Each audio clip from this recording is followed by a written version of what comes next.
It's 15 months since construction began on this skyscraper in mid-Manhattan. By February 1988, the steel framework has reached the 40th floor.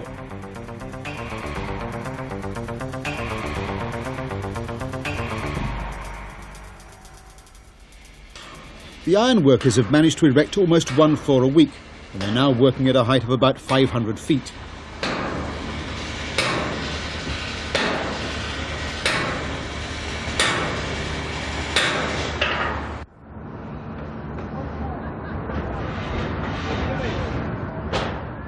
The construction team have been given another 3 months to reach the highest floor, the 47th story, and all is going smoothly. Behind the ironworkers are bricklayers and stonemasons, urged on by a tight schedule that aims to finish the building by Christmas 1988. But it's a target that looks increasingly unrealistic.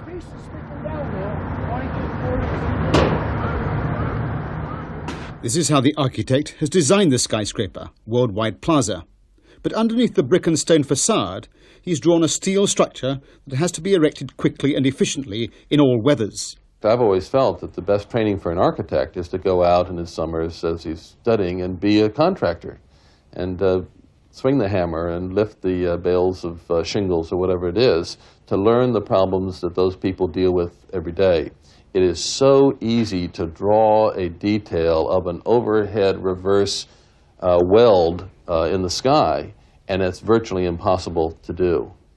And the architect should be out there and see those people and know what they're going through in order to appreciate that and to detail things in a way that are constructible.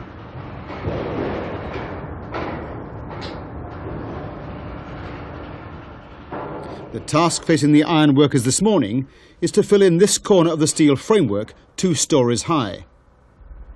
Ironworkers are a closely knit group, often moving from building to building together. A lot of them are American Indians. Many of the members of this team come from the same Indian reservation in Canada. Let's go. You're from the same reservation.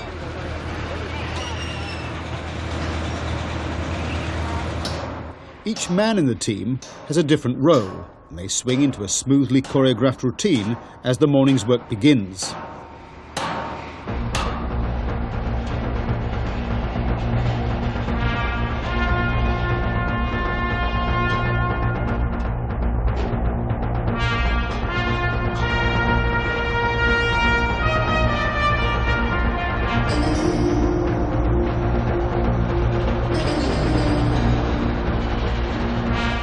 This is the top section of a column that runs all the way down to the foundations. Until the rest of the framework grows around it, it will be 2 tons of steel waving in the breeze, held only by 6 bolts at the bottom.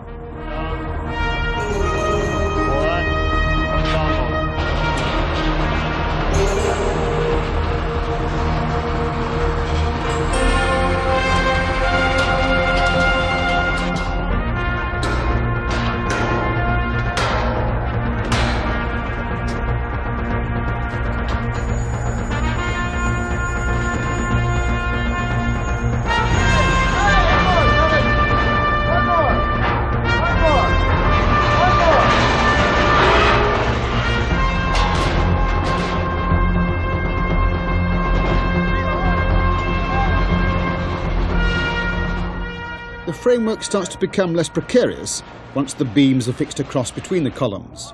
Each of the connections has been designed to take vertical loads from the floors above and horizontal loads as the building shifts in the wind, as it inevitably will. And there's a safety factor of about 50% built in, so that the heavy bolts don't fail in the face of freak winds or unusual loads. The foreman, a man called Wiggy, looks after the plans and makes sure that the pieces go in the right places.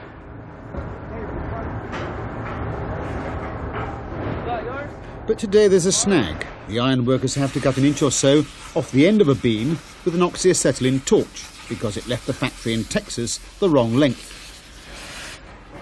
There's a piece with a similar problem still on the deck, and Wiggy deals with it himself before it's erected.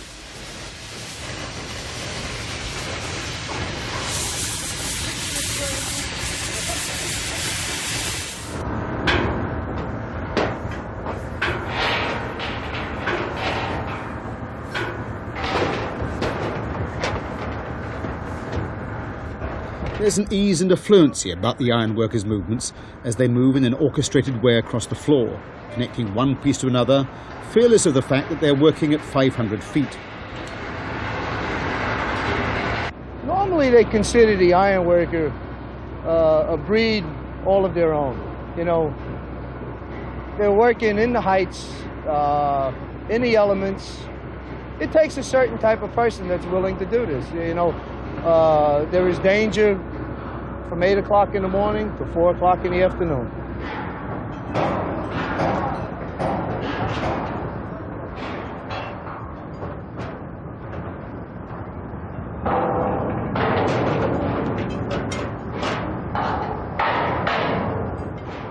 This morning it takes about an hour and a half for most of the northwest corner of the skyscraper to acquire the main elements of its steel framework.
Up till now, Gary Stefik, the structural engineer, has only known the 40th floor as lines on a plan. Today he's here to see it for himself.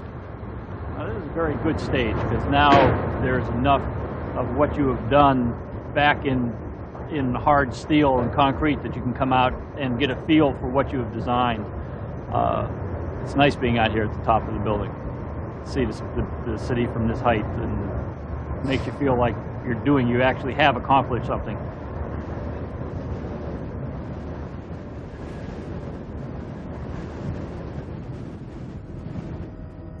One important task is to make sure the building stands up straight, something which doesn't follow automatically, even if the steel is erected properly. One would think that as you come out and you bolt all the pieces of steel together that the thing naturally goes up straight.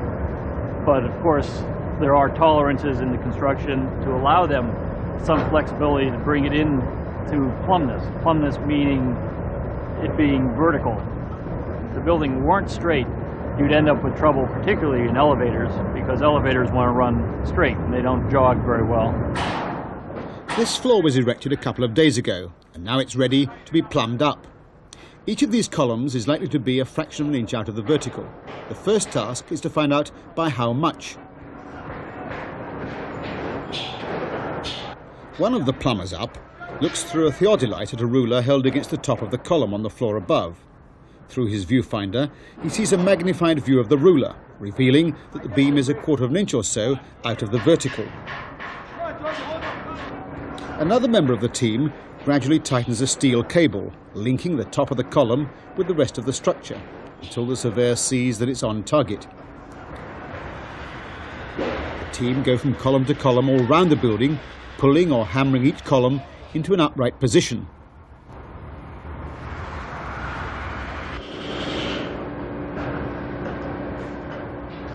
Even tiny discrepancies at each level, perhaps an inch or less, could put the building over 3 feet off the vertical at the top.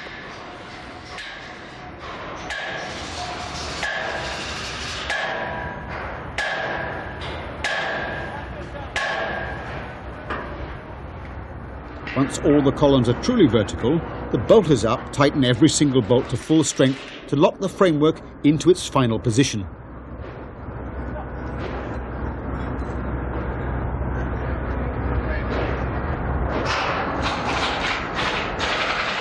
Because of the skills of ironworkers like these, New York has established an unparalleled record in the speed with which it builds skyscrapers.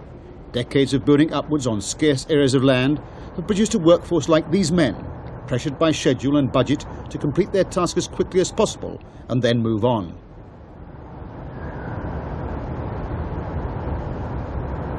When each floor of steel is complete, it means that a whole army of other contractors can get to work.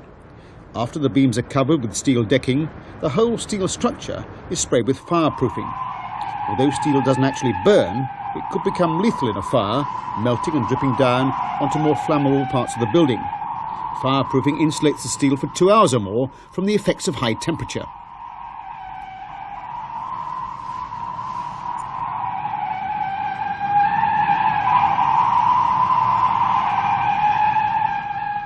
Early in 1988, while the work at the top of the building is going smoothly, there's an air of gloom about the bottom. There are plans for elegant shops and palatial lobbies on the ground floor, but the task of finding and controlling subcontractors to do that work has been fraught with problems. The job of turning the drawings into reality goes to HRH, a major construction management company, who must find a contractor to supply the huge areas of granite and marble. One company, called Hunts Point, put in a bid that was $2 million lower than any others, with a total contract price of $6 million. It was a bid HRH couldn't refuse. All these different stone shapes were to be assembled off-site on a complex metal framework called a truss. Unfortunately, the engineer hired by Hunts Point to design the trusses didn't seem to be up to the job. At a meeting on November the 16th, 1987, Dominic Fonti, project manager for HRH, had made an important announcement. Exterior granite. I would like to inform everyone here that the engineer Boyan was preparing all the drawings for Hunts Point has been dismissed. All of the drawings will be performed by Pastorini. He has a team of approximately 6 engineers right now and draftsmen working on finalizing the truss design. We have a meeting with them tomorrow at our main office. The following day's meeting was intended to put pressure on the stone company. I felt it was necessary to have a showdown. We are at the end of the lead time. If we go any further without getting positive results, we're going to fail to meet the deadline that we have committed to the owner, which is the Zeckendorf Corporation, that they would be able to move a tenant in. The negotiator of the original contract with Hunts Point was dubious about how much the meeting would achieve. Right now they're going to be claiming mea culpa. Look, I had this designer that was touted to be a terrific designer. He failed me. I'm going to do whatever is necessary, work whatever overtime that I need to bring the schedule back. You know, that's what we're hoping he's going to say. And I know he's going to say something like that. We don't really have a set plan. No matter what he's going to say, it's going to be too long. No matter what. Absolutely too long. He's going to say 2 weeks, we're going to say 1 week. If he says 3 days, we want it tomorrow. Right? But we have to be realistic. Certain things can't be done. But that's going to be our game, is to push him, to have him promise the most to bring this project back on schedule. So that's the purpose of the meeting. There was a note of suppressed tension in HRH on the day of the meeting. This might have been connected with the fact that Mr. Agnello Migliore, the president of Hunts Point, was a member of one of the major mafia families.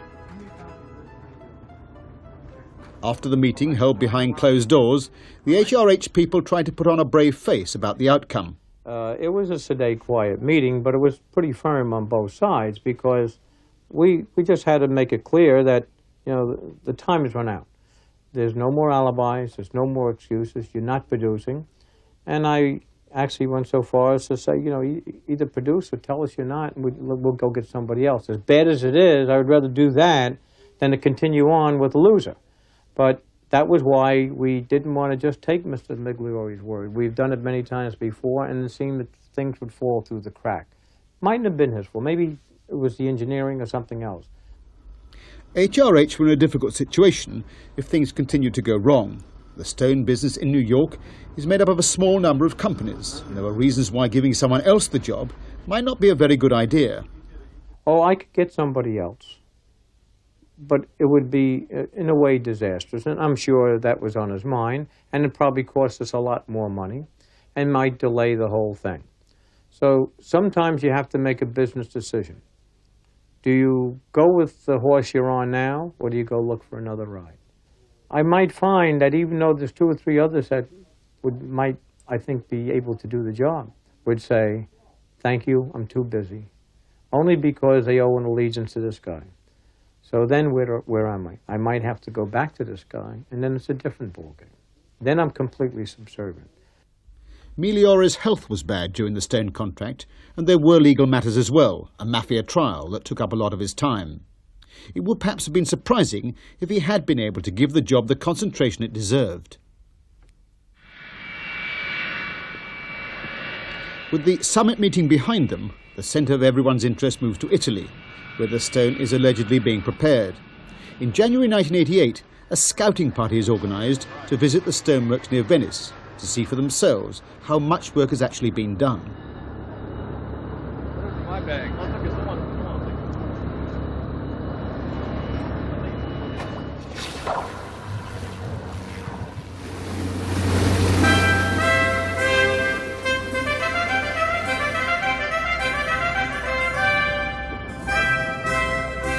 The owners of the skyscraper are represented by Terry Soderberg. Ednar Butas is one of the architects concerned about the appearance of the stone and the marble. And the construction manager of the site, Dominic Fonti, returning here to his homeland, wants to make sure there's enough of the right material to cover the lower floors of the building. In spite of the group's lightheartedness, this visit is a serious one. At this stage in the building, if the stone contract goes sour, it could delay the moving-in date for the tenants. That in turn would incur penalty payments that would eat into the owner's profits. To add to the gloom, it's raining in Venice, on the one day the group had hoped to get in a little sightseeing. Venice provides a busman's holiday for architects, and they're reminded of their own building's problems by another tall brick tower, the Campanile in St. Mark's Square. 6 stories high. I don't care what this is. I don't care what this is, but 6 stories high. 100 feet up in the air. You won't see too much. I will see it. You'll see it with a pair of binoculars. Okay? David Childs, if he sees, he'll see it. You don't Tell me. You don't see pigeons flying around. That's what we'll see. Come on, stop. I'll go along with you. We have to be careful. But the lower quad, where you can see at eye level, within 20 feet, yes. You can see the color patterns,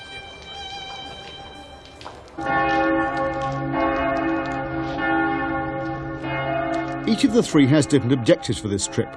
The architect will have to make sure that the stone is what was specified in the original drawings. Well, one thing that we have to achieve is the quality of the stone. We've selected a stone, but as you know, it may vary quite a bit as you go through a quarry. And what we're trying to do is have a control of the range of the stone. We want to make sure that there's a uniformity. And if there's not a uniformity, try to control the variance in the stone from side to side of a building. You don't get lights to darks, that sort of thing. The pressure is for Hunts Point to produce a quality building quickly.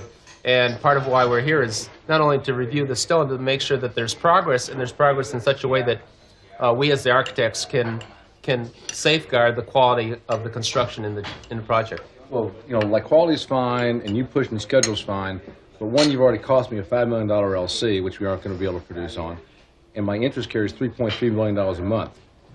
But the sad thing is, it comes out of my pocket, it doesn't come out of yours. The owner has to pay for every slip, not the contractor, not the architect. But I'm concerned, as well as Jim Bodner, David Childs, about the aesthetic appearance. Sure, that's... But the sad thing is, when you're looking at, right now we're staring at a $10 million problem, because we can't get granite and marble shipped to the States and erected. We are behind the 8 ball, and there's not a darn thing we can do. The liability the liability or the exposure of this will be really finalized tomorrow when we look at the stone. Yeah, and that's going to be a real rude awakening. I mean, obviously, if the stone is totally unacceptable to the three of us here, okay, we got no problem. We have a big problem. We have a big problem. We have a big problem. Very big. At least the weather is better on the following day, as they set off for the stone yard 60 miles inland from Venice. But they're all still in a belligerent mood, unwilling to accept any excuses for poor performance. Yeah, between the three of us, we all control an awful lot of what's going on in the city, and if any of these guys do not perform on this job, their futures are somewhat dimmer.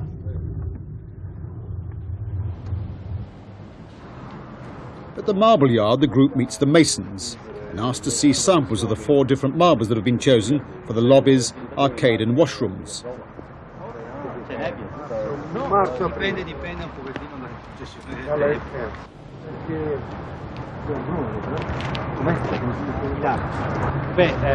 Sì, ce le ho perché è arrivata. Yeah. No, but the range we want is, you know, like in this area or more like that. We're trying to avoid some of these yellows. Unfortunately, the news is not good. There's a patchy range of samples for them to see in colours and patterns that are not always the ones the architects thought they'd specified. And even when the colours of the samples are right, there's no guarantee that there will be enough of it to go round. I don't think they really expected us to be there. One, it was obvious that they were not ready. 2, the control samples they had seen and they said it was available. And 3, it might be somewhat of a game where people will submit something that's totally unacceptable and to get you to work towards a range that you're going to compromise. And our position now is we're holding fast. I find that acceptable. Okay. I think that's... It's the front desk people will see head-on as they come into the building. So that has to be impressive. Okay? So that's the stone that we got to whip together. Yeah. And you feel that you have enough material here for all 3 lobbies? Yeah? Okay. Apparently they don't have enough quantity blocks in the yard for this. They have to get that out of the quarry, which will open sometime in March or April.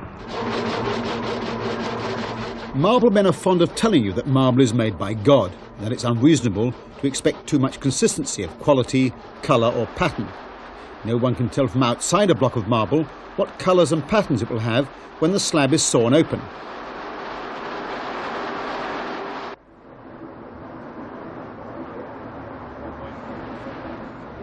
Architects can only specify in general terms what they want and hope that the marble men deliver the goods. It takes 6 hours to sort things out at the stone yard, and even then, Dominic Fonti is going to have to return later in the week to finish the business. At the end of the day, the group inspect the factory where the marble will be polished and beveled. The 3 different materials is you have the same background, the same color. Right. But you imagine this panel with the red material here, the black here. Because what you want to do is when you look at it, you want to fool the eye and have people think that it's this thick or this thick. All the washrooms are to have marble surrounds and floors, and the architects want to be sure that such details as beveled edges and polished surfaces are of a high enough quality. Due pezzi vengono fuori così, no? L'importante è che tu li apra così in modo che fanno l'open match, perché se tu mischi questo con quello che viene sotto 3 non è più buono, no? Allora cosa succede? Il trucco è prendere questo, girarlo così, infilare prima questo e poi questo, in modo che quando arrivi in fondo il numero 1 lo metti insieme al numero 2 e ti viene l'open match. I understood the whole thing with his hands. Yeah. That's one thing good about Italians, you see. The most important part of the trip is yet to come. A mock-up of one of the columns has been constructed. And there'll be another 48 columns like this one all round the base of the skyscraper. The group is on tenterhooks to see the contractor's workmanship.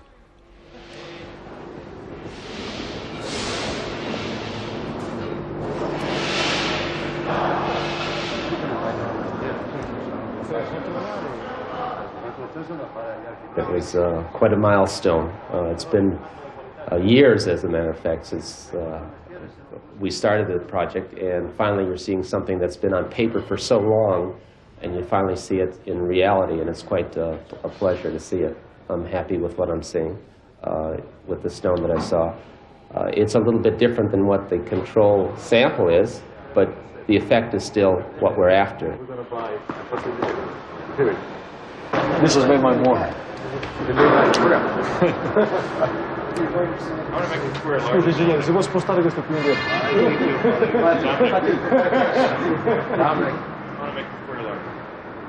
The diamond larger. For the light. Why don't you go down there? The first feeling when I looked at that column standing there, it sort of made yesterday's disappointment, because I was quite upset yesterday. That made this disappointment diminish somewhat. I was happy at least half of the day, even though half of the trip here has been salvaged. We're going to go back with a very strong, positive feeling on that column.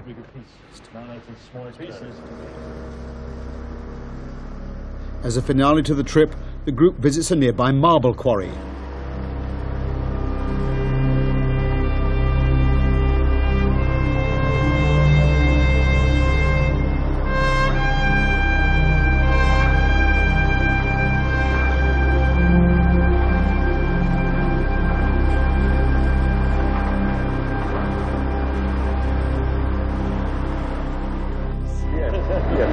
we come here just to like that says, I want that band over there. That's all The mine. euphoria generated by seeing one completed column leads the group to hope, unrealistically as it happens, that their stone problems are behind them.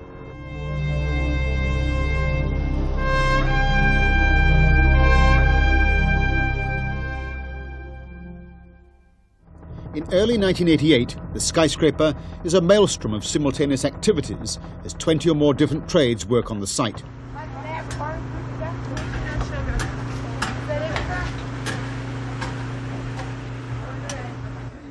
What else is that? 3 coffees, all regular, no sugar. 1,000 or more men and a few women need eating and sanitary facilities provided on site by HRH, the construction management company.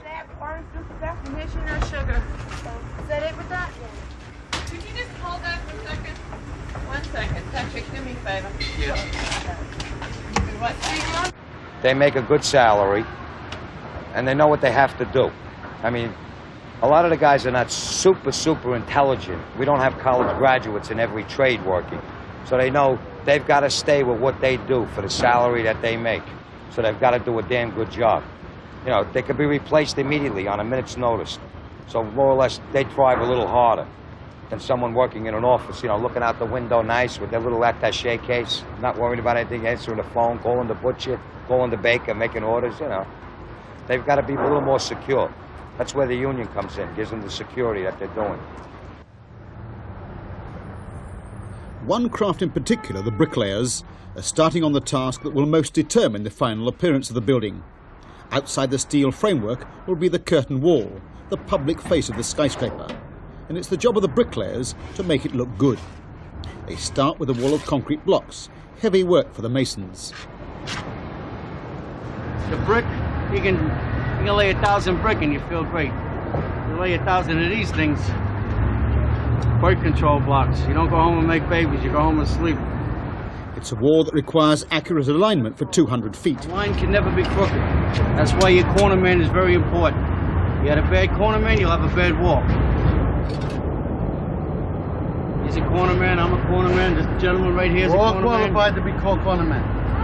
All qualified. Everybody's basically pretty good. I mean, you know, after a 4-year apprenticeship, if you can't do this, you're in trouble. At the moment, there are just a few patches of wall visible to the outside world. But these bricklayers have already decided that they approve of the architect's vision. I think the architect came from upstairs, believe me, because he's the guy really has a head on his shoulders. I'm in the business 25 years, and this is some of the best work I've seen. It's the biggest brick job in the city of New York, and at the start, on the lowest floors, it seems incredible to contemplate that over the next year, 1.25 million bricks will be laid for a full 40 floors of the building, all by the hands of these masons.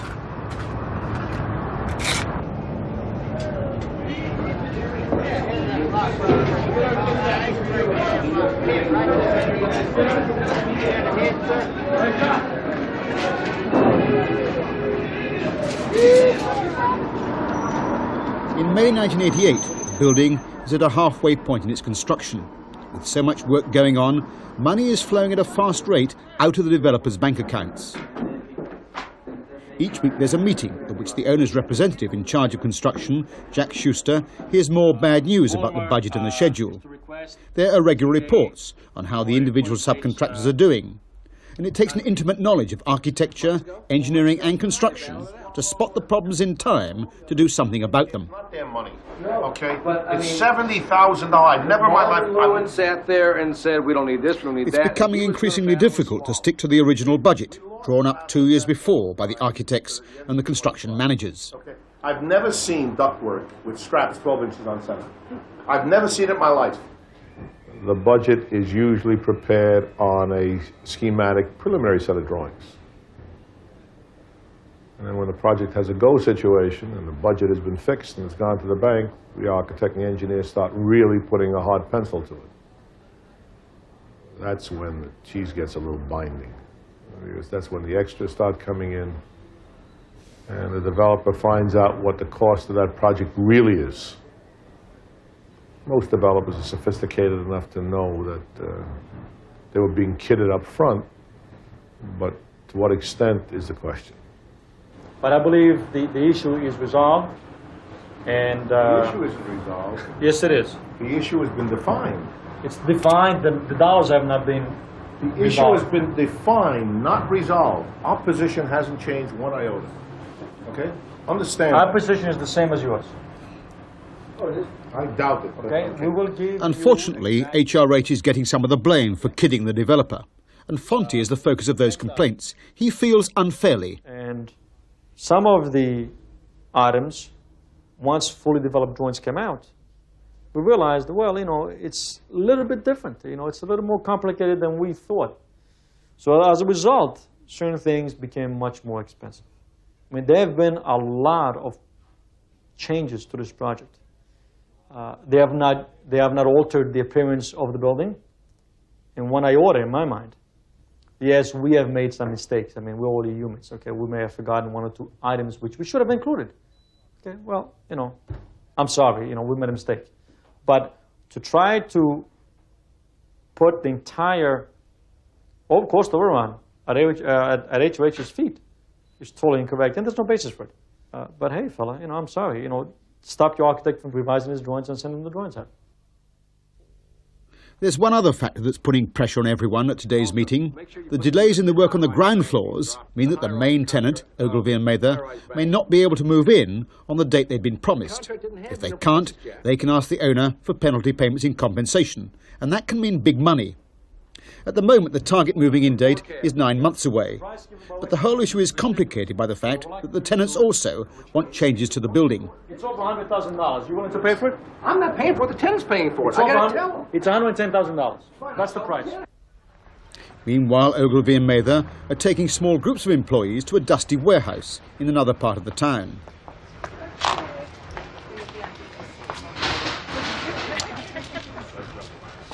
You're smiling now.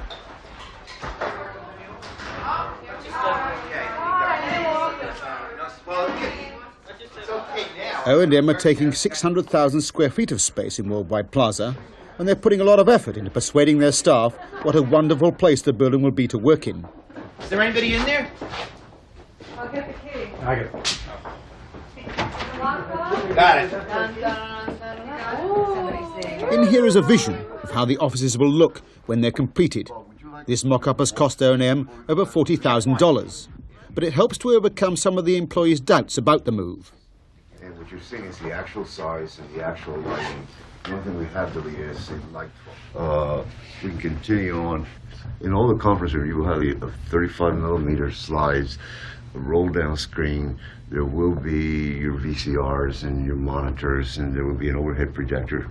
What we are searching for right now, there's an old bar in Albany that's closed, and we want to go and buy the bar and bring it down and install it as an antique. Modern, a lot of sunlight. Everything's very efficient. Beautiful lobby. It's going to be great. How do you compare it with what you're working in now? Excuse me? It's like night and day. Like night and day. It's going to be great. I think the offices are quite sizable, you know, for the office need. The one thing is, though, that there's very little room for file space to keep papers, which I think is terrific, because it's going to force us into the information age. But back at the building, there's no encouragement for the belief that these floors will contain the gleaming new Ogilvy and Mather offices in 9 months' time. Once again, the stone trusses are the problem. The granite has started to arrive in America from Italy. It's been shipped to New Jersey, where the individual pieces of granite cut to size and polished are fixed to the trusses that have taken so much trouble to engineer.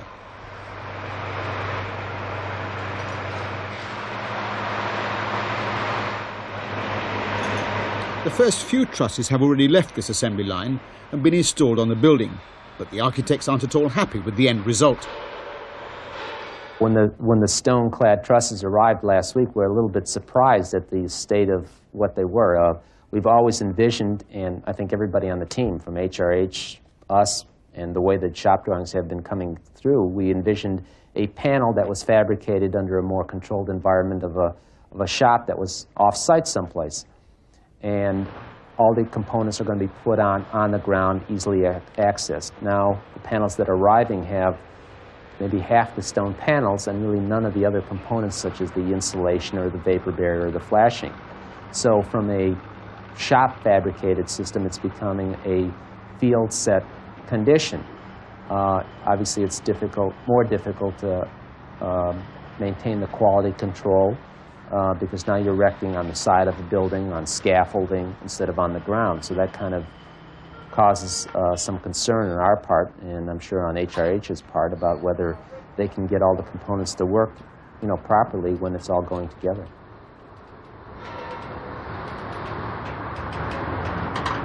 No more, Bob. Oh, Bob. Everyone can now see the price being paid by the developer, Bill Zeckendorf, for the architect's dream of a palatial base for the skyscraper. Going for the lowest bidder has cost him dear. With Hunts Point, he was so much cheaper that it was very, very difficult to not use somebody who was of that amount of money lower. And it was impossible for us to recommend. The second bidder is a problem bidder too, and the third bidder, who was a good contractor, was many millions of dollars, several millions of dollars higher, and that one we consulted directly with Mr. Zeckendorf, and we took the poison pill together. By now, the skyscraper is an established presence in the community.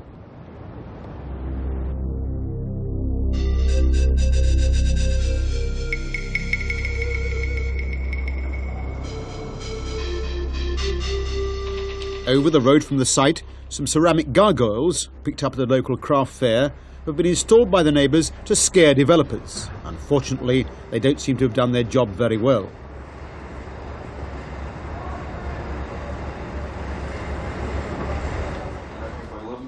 Friday, May the 20th, 1988, is a special day in the life of the people who've built the skyscraper. It's topping out day, and Pete Marquis, one of the American Indian ironworkers, will help to install the last piece of steel at the top of the framework before everybody has a party to celebrate. There's a whole community of American Indian ironworkers who live in the suburb of Brooklyn during the week and commute to their reservation in Canada at the weekend. But they're going to get one certain beam. I don't know which one exactly it's going to be. Yeah, they hang a flag on there too, eh? Big United States flag. So probably maybe the general contractor would probably want it back, but I think I might try and steal it. It's nice, you've been up there all the way and you did a lot of things that, a lot of other guys didn't do. On the other side of town, Bill Zeckendorf, the main member of the development partnership, is starting his day. Come on, Cap. He'll attend the topping out ceremony, but has plenty of other business to occupy his mind as he walks to work.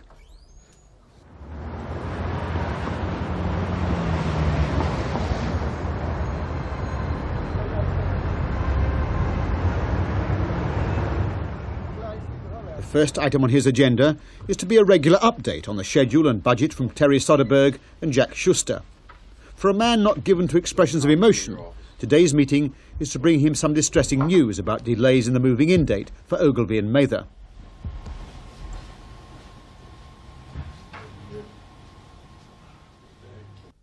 Two through five, it's going to be a major problem.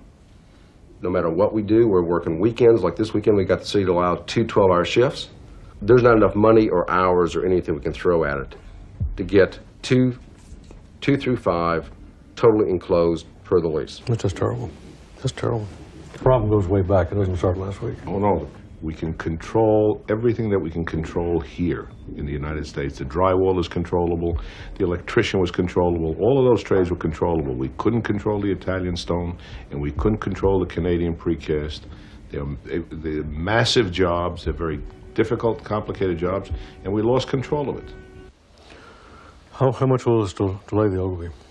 Optimistically, it's 3 weeks. Pessimistically or realistically, as Jack looks at it, it's more like 5 to 6 weeks. So what's that going to cost us in dollars? 60 less 20 is 40. $40 a square foot divided by 12. You're looking at $1.8 million. When are we going to sit down with Ogilvy and It'll be next week. Face up to all these issues? Well, whether or not we're going to broach this issue at that meeting is up to you. Well, I think we're going to have to. But about the purpose of that meeting... What I'd like to find out first is what they're going to say to us about their time schedule. Mm-hmm. Let's try to get them to say it first. Okay. Work goes on as usual around the site as Pete and the rest of the team lift some of the last pieces of steel to the roof.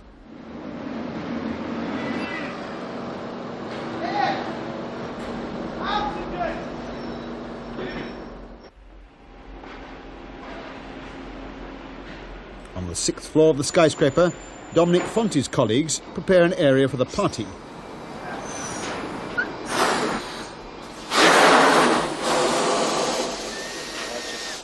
Got it? I can hardly see it on that. It's too light. Maybe on a white.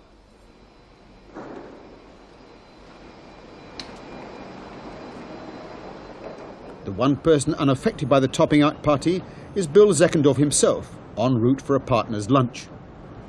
There's nothing to do with anything. And if I had my way, I wouldn't even have one.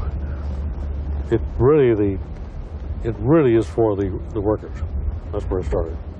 I used to start with the steel workers. They'd have it on Friday, and they'd take the day off. They'd drink beer and liquor and all. By now, a year from completion, the skyscraper is visible from all over town. Give me a pen. Give me a... Drinking on site is forbidden, but particularly on a day like this, the construction workers take a break in a local bar at lunchtime. Over the road, the partners meet for lunch. They are a consortium of New York developers and a Japanese construction company, and they're planning how to raise money for the next stage of financing the building, after the short-term construction loans have been paid back.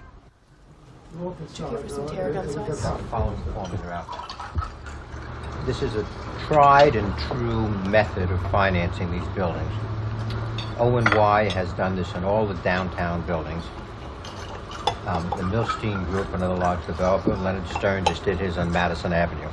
It gives the maximum amount of flexibility and the lowest rate. What they'll do is they'll obtain a $500 million credit enhancement, permitting us to write commercial paper. You getting something to eat? Gotta blow $20. Buy another beer, $2. And that's for the bartender.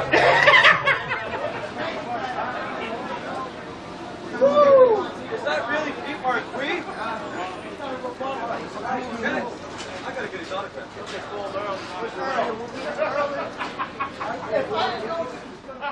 It's a Sumitomo Realty Sales. And Sumitomo Realty Sales has about 200 reservations right now.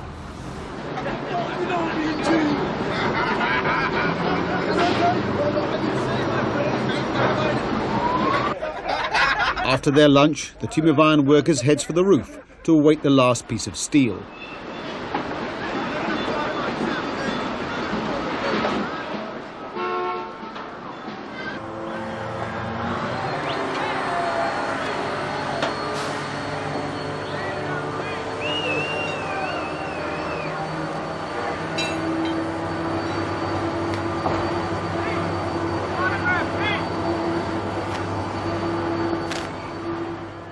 At ground level, the dignitaries are assembling for the ceremony. Your colleagues at the Broadway Association. I missed that, yes. Well, that's the way, right? Yes and no. I mean, I ride by here. I go north on 8th Avenue down here on occasion, and it sort of seems that the building is not there one day, and the next day it's all the way up. It seems to happen so quickly. I'm constantly amazed at our ability to build in narrow spaces in New York City, but we seem to have the ability to do it, and the island has not sunk.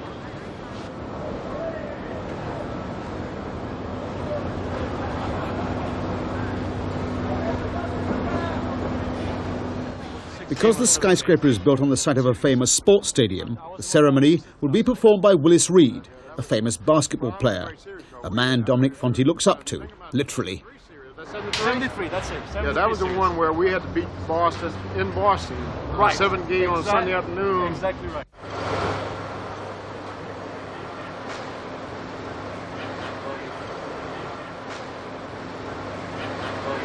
Then we come out here. I'll give you the basketball.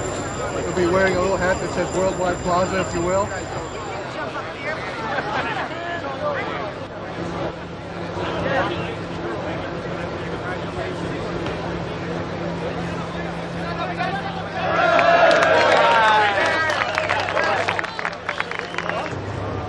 We don't have a mic.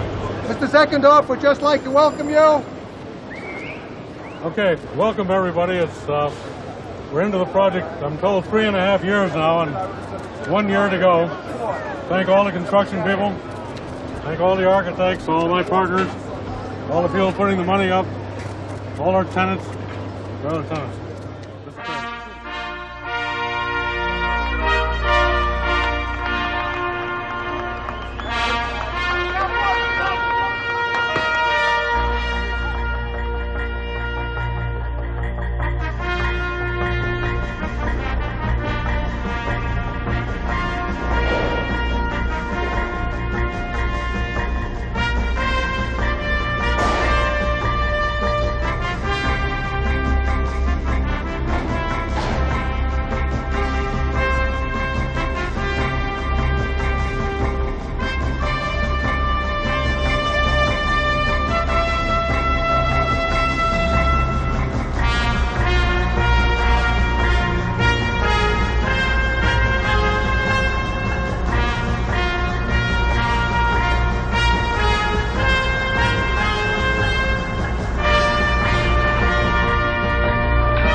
The last beam has been signed by most of the important people on the project. Now that it's in place, work stops for the rest of the day, and the workers head for the party downstairs.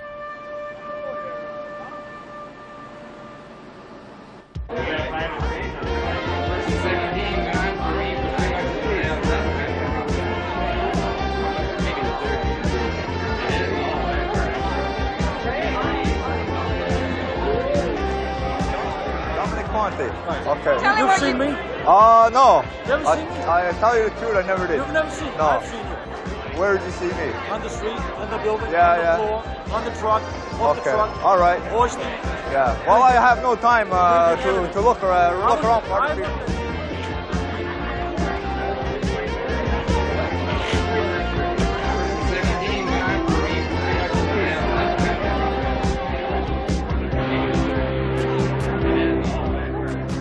This used to be a trade that the Mohawk Indians used to, and with a little bit of beer and a little bit of partying, they used to really go at it. Things have changed a wee bit since then. I used to, first job I ever did, 1407 Broadway. They were there? They were there, they were throwing the rivets in those days. Oh, yeah. Oh, yeah. That's when I could walk a beam. I don't want, not the beam, but the added, the safety. I couldn't go up there today. No, neither could I.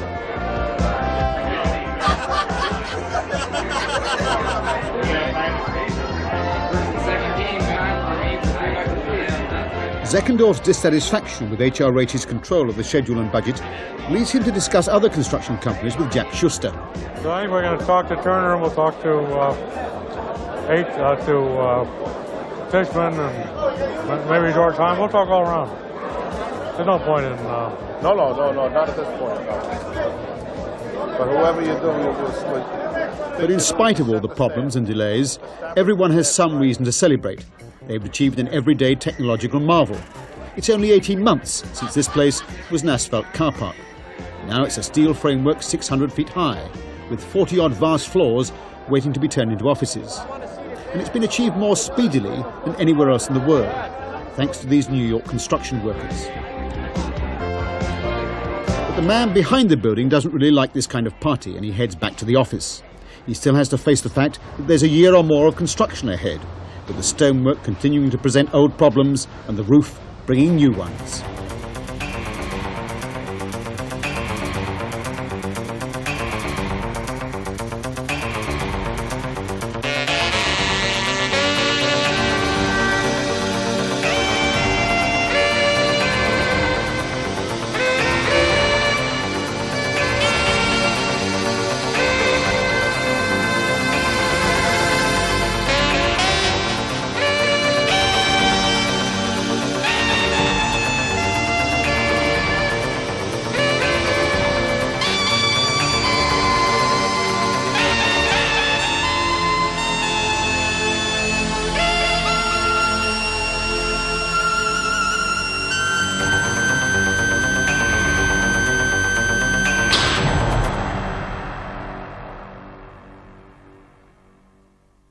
And make sure that the pieces go in the right places.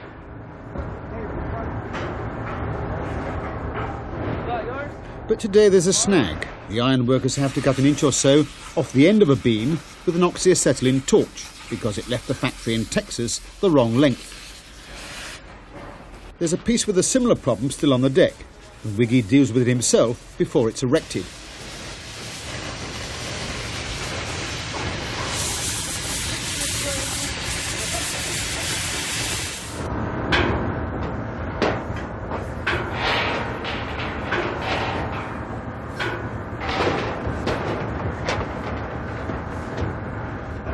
There's an ease and a fluency about the ironworkers' movements as they move in an orchestrated way across the floor, connecting one piece to another, fearless of the fact that they're working at 500 feet. Normally they consider the ironworker a breed all of their own. You know, they're working in the heights, in the elements. It takes a certain type of person that's willing to do this. You know, there is danger from 8 o'clock in the morning to 4 o'clock in the afternoon.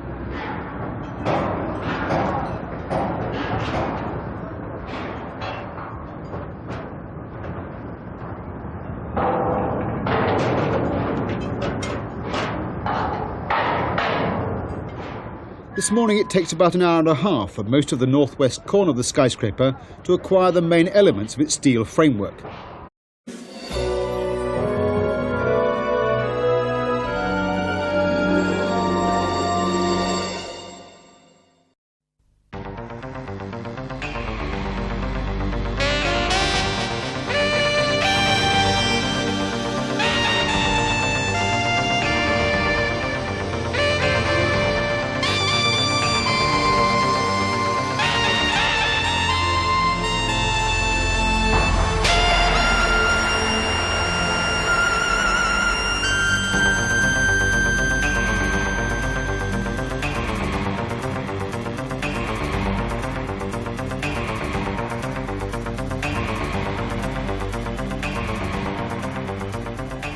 It's 15 months since construction began on this skyscraper in mid-Manhattan. By February 1988, the steel framework has reached the 40th floor.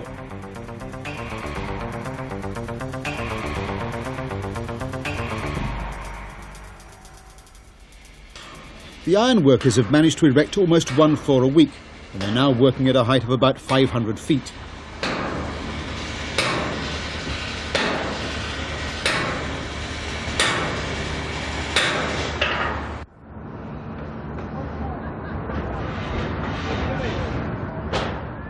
The construction team have been given another 3 months to reach the highest floor, the 47th story, and all is going smoothly. Behind the ironworkers are bricklayers and stonemasons, urged on by a tight schedule that aims to finish the building by Christmas 1988.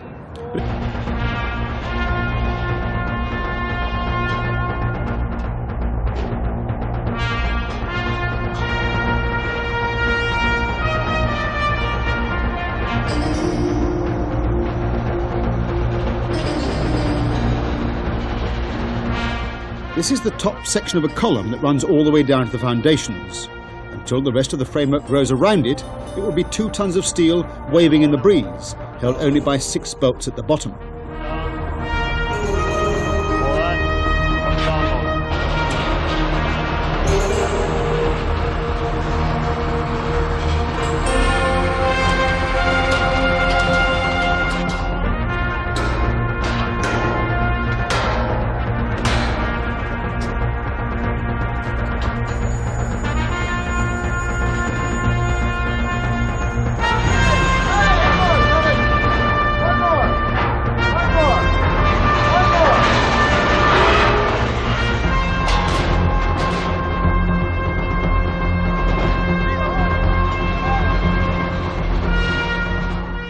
The framework starts to become less precarious once the beams are fixed across between the columns. Each of the connections has been designed to take vertical loads from the floors above and horizontal loads as the building shifts in the wind, as it inevitably will. And there's a safety factor of about 50% built in, so that the heavy bolts don't fail in the face of freak winds or unusual loads. The foreman, a man called Wiggy, looks after the plans.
Up till now, Gary Stefik, the structural engineer, has only known the 40th floor as lines on a plan. Today he's here to see it for himself. This is a very good stage because now there's enough of what you have done back in hard steel and concrete that you can come out and get a feel. It's a target that looks increasingly unrealistic.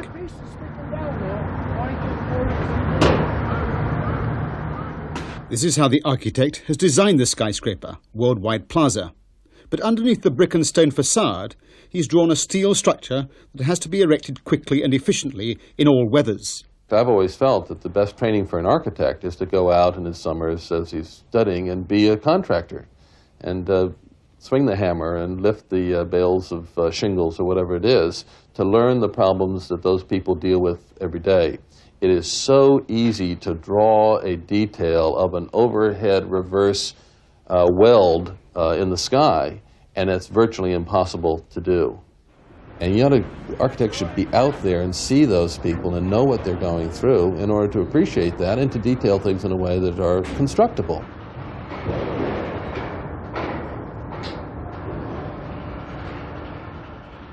The task facing the iron workers this morning is to fill in this corner of the steel framework 2 stories high. Iron workers are a closely knit group, often moving from building to building together. A lot of them are American Indians. Many of the members of this team come from the same Indian reservation in Canada. Let's go. You're from the same reservation.